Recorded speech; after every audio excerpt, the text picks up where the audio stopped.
اللهم صل وسلم على نبينا محمد. السلام عليكم ورحمة الله تعالى وبركاته. أهلا وسهلا بكم أخواتي، نتمنى تكونوا كاملين بخير وعلى خير وبصحة جيدة إن شاء الله. اليوم غنشارك معكم كيكة بالتفاح، كتجي راقية معلكة ولذيذة بزاف بواحد المكون كيزيد ليها المذاق والطعم ديالها يا سلام. انا متاكده الا جربتوها غادي تولي هي المعتمده عندكم. كيكه سهله واقتصاديه بجوج حبات ديال البيض وكاس ديال الحليب بتفاحة واحدة. كيكة اش من كيكة خطيرة بمعنى الكلمة. أسهل كيكة تحضريها لشرب الشاي. اللذة والطراوة بنينة ما تشبعوش منها. بسم الله على بركة الله، غنعطيكم المقادير وطريقة التحضير. أول حاجة غنبدا به، خديت المول اللي غندخل فيها الكيكة ديالي الفران، دهنته بالزبدة مزيان ورشيته بالدقيق مزيان مزيان ودخلته للثلاجة.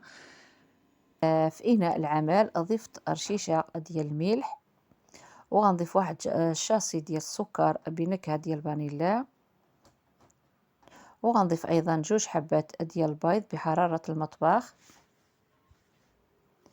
غنزيد غنضيف كاس ديال السكر سنيدة ونبقى نطرب هاد المكونات مزيان مزيان حتى يذوب لينا السكر مع البيض، يولي اللون ديال الخليط ابيض. الخليط ديالنا يولي كريمي كيف كتلاحظوا. صافي غنضيفو ايضا كاس ديال الزيت. كاس ديال الزيت كنضيفوه تدريجيا شويه بشويه وحنايا كنخلطو. من بعد ما خلطنا الزيت مع هاد المكونات غنضيف كاس ديال الحليب وواحد العلبة ديال الياغورت. عندي هنايا ياغورت بنكهة ديال الفانيلا، ونزيد نمزج المكونات غير بالطراب اليدوي. صافي في هذه المرحلة غنضيف واحد المكون اللي هو فلان. عندي هنايا فلان بنكهة ديال الفانيلا. فلان بلا سكر اللي كيوزن 2 غرام ونص. صافي ضفت ايضا 2 اكياس ديال الخميره ديال الحلويات وغنضيف كاس ديال دقيق. نخلط المكونات. كنضيفو الدقيق ديالنا تدريجيا. ضفت الكاس الاول، بعد كنخلطو غنضيفو الكاس الثاني كيف غتلاحظوا معايا، والكاس الثالث كنضيفوه تدريجيا. غادي نضيف النص ديال الكاس والنصف الاخير كنضيفوه تدريجيا وحنا كنشوفوا القوام ديال الخليط. الخليط ديالنا خاص يكون ثقيل شويه. ضروري نخليو الخليط ديالنا القوام ديالو ثقيل شويه. كيف كتلاحظوا هذا هو القوام اللي تحصلت عليه، هذا هو القوام اللي خصناه. صافي غنجمع الخليط ديالي وندخلو للثلاجة واحد 10 دقائق بما غنوجد هاد التفاحة اللي كتلاحظوا معايا. عندي هنايا هاد الحبة ديال التفاح، أي نوع ديال التفاح تقدروا تعملوه. قطعت هاد التفاحة شرائح. قطعت التفاحة ديالي بالقشرة ديالها، نتوما تقدروا تقشروها تنقيوها. انا عجبتني بالقشره ديالها. عملوا شرائح رقيقه جدا، الا كانت غليظه غادي تنزل لكم لتحت. صافي خرجت المول من الثلاجه وخرجت الخليط من الثلاجه.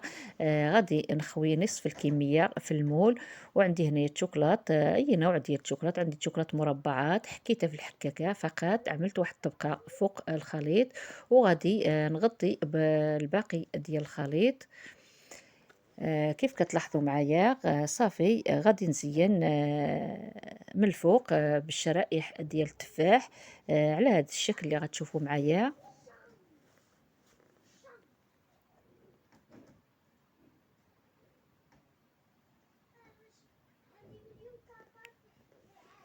بعد ما غطيت بالشرائح ديال التفاح، كيف كتشوفوا هذا هو الشكل اللي تحصلت عليه. الشكل زوين. غادي نرش بالسكر، بواحد الشاصي ديال السكر فانيلا من الفوق، باش التفاح ديالنا يجينا حلو ويجينا معلك من الفوق.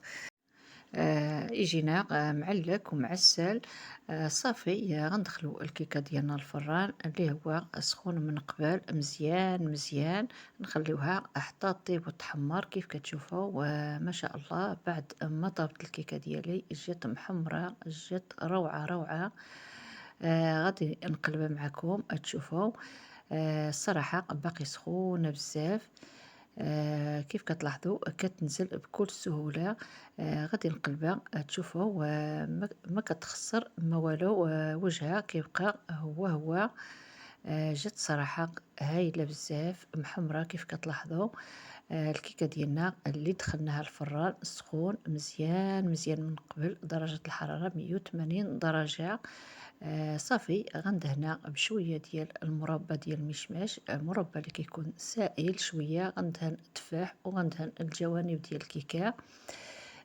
غنزينها بشوية ديال الكوك، نزين غير الجوانب ديال الكيكة فقط. وغنضيف شوية ديال اللوز إفيلي في الوسط.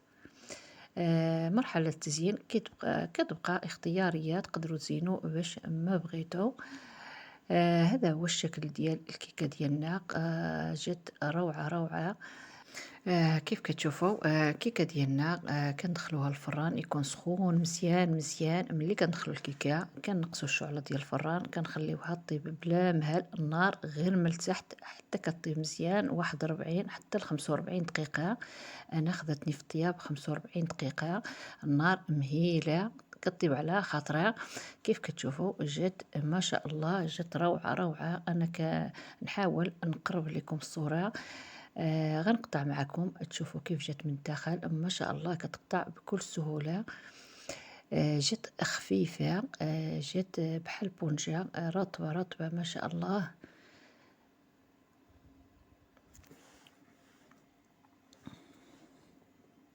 الصراحة جات غزالة غزالة.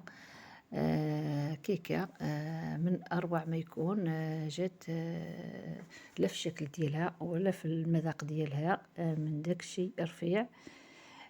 جات هشيشة كيف كتشوفوا، جات من داخل بحال بونجا، رطبة ومعلكة منسمة بالفانيلا. كيكة خطيرة بمعنى الكلمة، اقتصادية سهلة وسريعة التحضير. كيكة الفخامة والبساطة لعشاق التفاح. كيكة التفاح رائعة، المذاق ديالها كيحمق.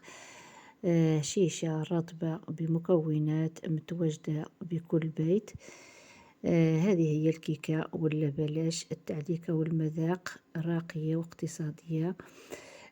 غادي نقطع معكم واحد القطعة الثانية، ما شاء الله ما تشبعوش منها، كتجي بنينة بزاف. روعة روعة. كيف كتلاحظوا جات بحال بونجا، رطبة مع الشوكولات في الوسط، جات معلكة كيف كتلاحظوا، جات ما شاء الله خفيفة لذيذة، كتذوب في الفم الذوبان. فعلا رائعة في الشكل والمذاق، خطيرة جدا. مستحيل تجربيها وما تكونش معتمدة عندك. أسهل كيكة تحضري لشرب الشاي. كيكة ديالنا اليوم جات واعرة بزاف، والأهم شيء بحجم عائلي. نتمنى الوصفة ديال اليوم اللي قدمنا معكم تنال إعجابكم، فعلا كتستحق التجربة.